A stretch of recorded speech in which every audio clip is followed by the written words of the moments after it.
Hello po mga kabigday, sa magandang oras sa lahat. Welcome po sa aking channel. Eto po, nagkulantang po ako kanina po mga kabida, sa pagdinig ho ng Senate Blue Ribbon Committee, mantakin nyo, parang atomic bomb yung sumabog po, mga kabida.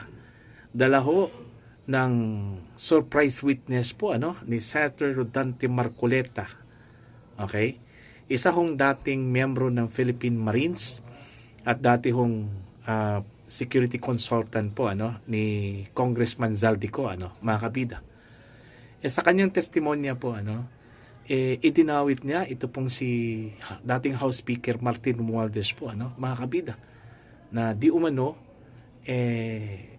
nag-deliver daw siya ng mali-maletang pera. Okay? At nasa 35 luggages daw yung kanya hong na-deliver po doon ho sa bahay mismo ni Romualdez po mga kabida. Okay? Eto, babasahin ko lang po itong balita, mula mismo sa One News. Ayan. Orly Regala Gotesa, who identified himself as a member of the Philippine Marines and a former security consultant of Ako Bicol Representative Zaldico, was Senator Rodante Marcoleta's surprise witness during the 6th Senate Blue Ribbon Committee hearing. Gutesa claimed that part of his duties was to carry boxes of cash, which they nicknamed Basura, from Horizon Homes in BGC to Valle Verde 6, Pasig, both of which Gutesa says are coast residences.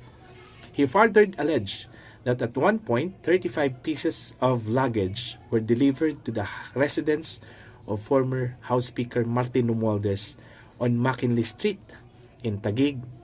Each luggage contained approximately 48 million pesos, which would have a post indicating that the amount.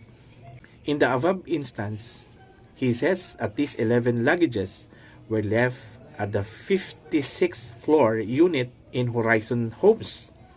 Gutesa has requested to be placed under the Witness Protection Program. Nagdesisyon akong magsalita at maglabas dahil ayaw kong maging masama ang kinabukasan ng aking mga anak. Apo ko sa mga darating na panahon, he said.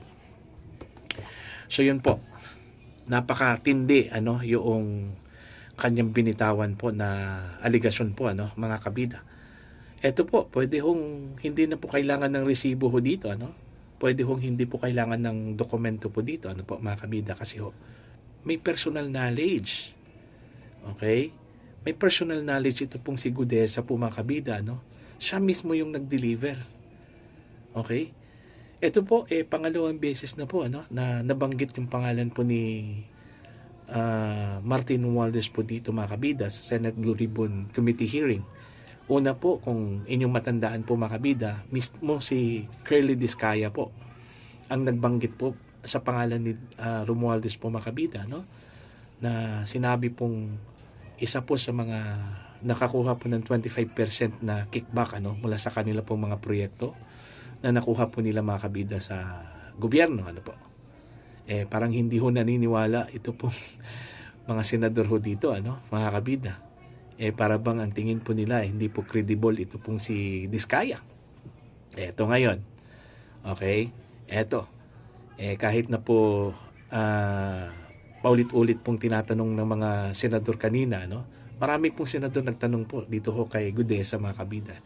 Very consistent Okay? Very consistent. Okay?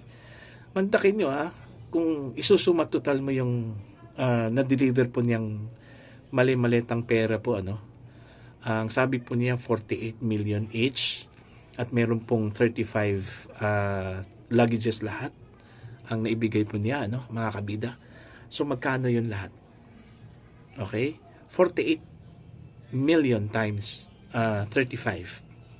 Di billions. Billions of pesos po yun mga kabida. So, ngayon, ano pong gagawin po ng Senate Blue Ribbon Committee ho dito?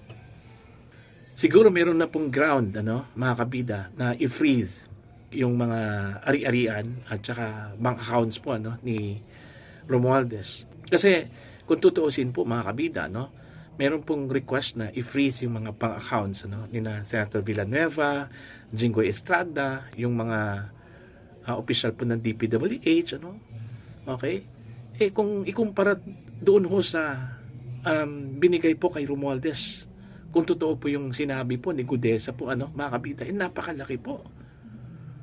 Okay? Siguro, it's high time na po siguro na harapin po ni Romualdez ito mga kabida, ito pong aligasyon na ito. Kasi hindi na po biro po ito, mga kabida. Mas lalo hong magagalit ang taong bayan po dito, dito ho sa isiniwalat po mga kabida ni Gudesa na tumanggap ito pong si Romualdez ng mali-maletang pera mula sa taong bayan. Kasi taxes of the people po ito, pera po ng taong bayan po ito mga kabida. Kaya nga, tama yung hinala po mga kabida na dalawang tao lang talaga ang involved dito ho sa money scam dyan po sa House of Representatives. Po? Ito hong si Congressman Zaldico at si Speaker Martin Romualdez po.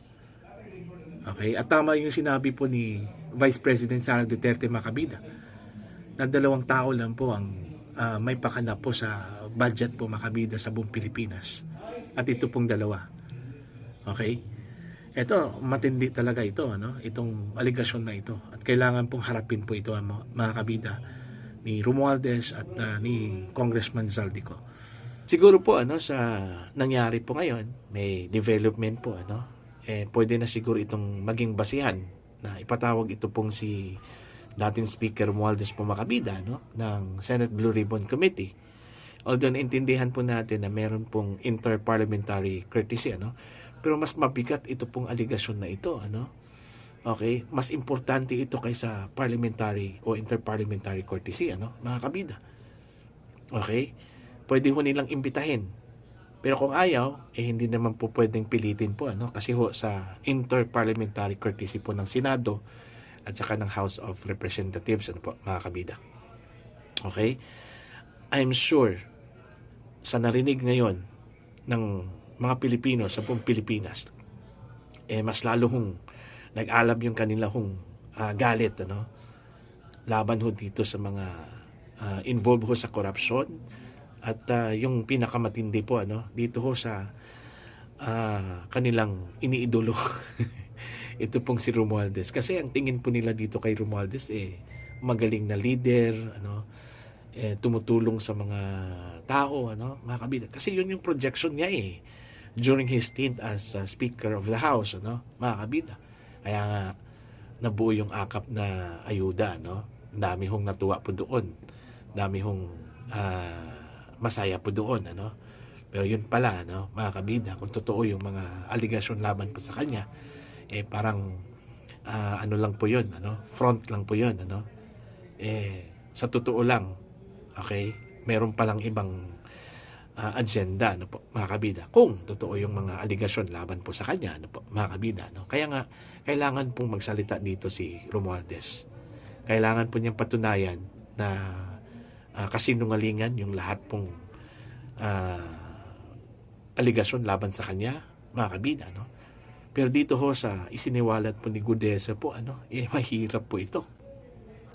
Mahirap pong salagin, mga kabida. Kasi may personal knowledge, Okay? Tapos kabisado niya yung bahay po ni Romualdez. Alam po niya kung saan. Diyan po sa may Taguig, mga kabida. So, credibility-wise, para kung credible ito pong si Gudesa, Kasi unang-una, ano po yung kanyang interest po kung magsisinungaling po, Sasabihin po na tinuruan ni Marcoleta kasi siya yung surprise witness ni Marcoleta. Baka naman po kinoach ni Marcoleta, Imposible po yun. Wala hong maniniwala po doon, Tsaka malalaman mo man yun kung nagsisinungaling, Kasi ilang mga senador po ang nagtanong kanina, ang dami po. Mula kay Soto, Bato, sino-sino pa yung nagtanong. Si Senator Erwin Tulfo, Lacson. Diba? Pero consistent pa rin. Okay? Andun pa rin yung consistency po ni Gudesa, mga kabida. So ito, napakalaking, kaya nga sinabi ko po kanina, parang atomic bomb.